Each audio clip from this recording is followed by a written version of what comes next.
In Cobalt version 7.2 software and beyond, we now support two different types of sequences or cue lists in the system. I'm going to explain to you the differences between the two. In order to do that, I've opened up some tabs on my screen. We have live as usual, so we can do our programming. We have the preset list, which will show us the looks as we write them. We have a sequence list editor for the sequence that's loaded onto the main playback. And since there's nothing much else in this show file, it's starting off with sequence 1. We could make new ones. I'll show you that at the end. And then I've got the main playback tab open to show you how that looks as we start building up our sequence. The default setting for the system is to write what's known as a preset sequence. Presets are the core object that we record in Cobalt. So I'm just going to turn these lights on and open white and record a look. When I hit the record key, I get the record dialog. It offers me to record the first new preset, which by default is number 1. I can give this look, or this preset rather, a name, white. I'm going to write a color sequence. Sequence text, or S text, is the name I can give to the cue list step, the actual execution of this look. I'll call this first, just to be different, and hit record. And you can see in the screens now that in my preset list, I've got a preset object number 1 called white, containing these lights. And in the sequence list editor, we have a step number 1, which references preset number 1. And over on the right-hand side, we can see the text name of this step is called first.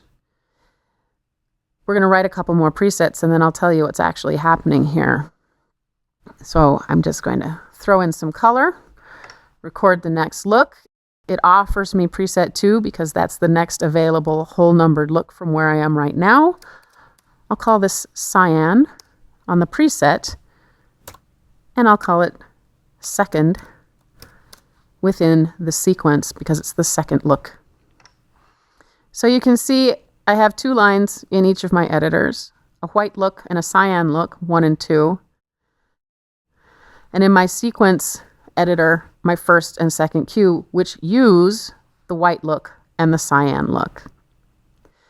This whole system is working much like music management software, where my preset list is the library of songs. If you have a lot of CDs and you have artists who repeat songs from one CD to the next, you might not want to rip every copy of a song into your library, right? You only need one copy of the song, and then you can build playlists, what we call sequences, that reference back to that single occurrence of the song over and over again if you really, really like to hear it. So this is how we work with presets and sequences inside Cobalt. The sequence list is simply dipping back into the preset list, finding the look of the appropriate number, and playing that back whatever it is. So just for the example's sake, we'll make another look. We'll call it magenta. Record that. Give it a name. Magenta. And third. And record that in. So you can see the default state of the system is to build up a sequential theatrical style sequence or cue list as you go. If I play this back now by using 0 go to get to the top of my playback, every time I hit go, we're going to go through the first look, which is white look, which is preset 1, my second look, which is the cyan look, which is preset 2, and the third look, which is my magenta look, which is preset 3. And as I build more looks, for example, I want to make a dark blue look, and I want to record that as 1.5, I can do that. I'll call this blue. And now things get weird, right? So I'll call this night and record it. You can see that the default state of the console is to put 1.5 between presets 1 and 2, just as you'd expect. This is that default nature coming out again because most people think in numerical order and most people think in a logical way when it comes to playback information. But using this preset system, you can actually break out of that model. Here I am in my sequence list editor again, and let's say I get to preset 3, the pink, the magenta look, the third, which is now actually the fourth look in my show, so be careful how you label. I might want to play the white look again. In this case, I can simply insert preset 1 again, and it will occupy that 5th step. It will play back after preset 3. I can give it a sequence step text, because you'll notice we don't have that one yet. And in my playback view, you can see it's showing me the preset name white, because we haven't given it any other text to display. So just for grins, I'll call this day. And now you can see in the playback view how that context, that sequential name, is shown instead.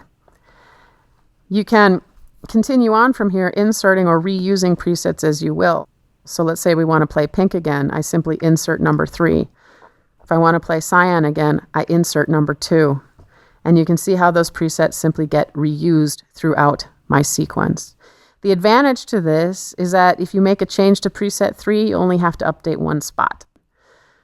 And then every place that it gets played back, it'll play back the most recent version. The disadvantage to this is if you're in a theatrical situation or you're working with a stage manager, they might want to have the numbers occur in an actual numerical order. To do that, you can use a cue sequence. So I'll open up the sequences list and insert a new sequence. We'll call it 11. I get a dialog box now that asks me, do I want to use presets in this sequence or do I want to use cues? For this example, we'll make a cue list. We'll close out of that. I'm going to come over to my playback and put sequence 11 onto the main playback and get myself to a blackout condition by using 0 and go to. And now I'm actually going to open up the editor for this sequence instead of sequence 1 so that we can see what's happening as I create a cue list now.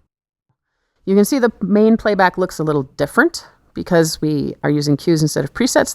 This is just a visual indicator to you of what kind of data is being stored.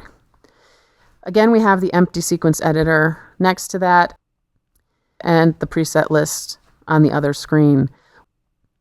When we write cues, we're not actually using the preset list at all. So now when I start creating looks, so I have my lights selected, I turn the lights on, give them a new lovely lime green color, and record. You'll notice that the dialog has changed to show me that I'm recording a new cue, numbered 1. Preset 1 already exists, right? It's a white look. We made that before. Now we're making a cue 1, and we're going to give it a name of green. And when I record that, nothing's changed in my preset list, right? I still have white, blue, cyan, and magenta over there. But over here in my sequence list editor for number 11, I have a new cue number 1 called green. So everything else about the sequence list editor looks the same.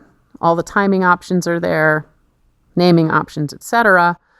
But this look, this green look, is now self-contained within sequence 11. It's owned by sequence 11, and sequence 11 has its own numbering system separate from all the preset numbers.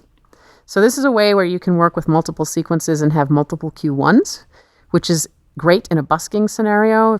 If you want to have a list of 5 colors, 6 focuses, and 14 gobos, you can number those all starting with 1.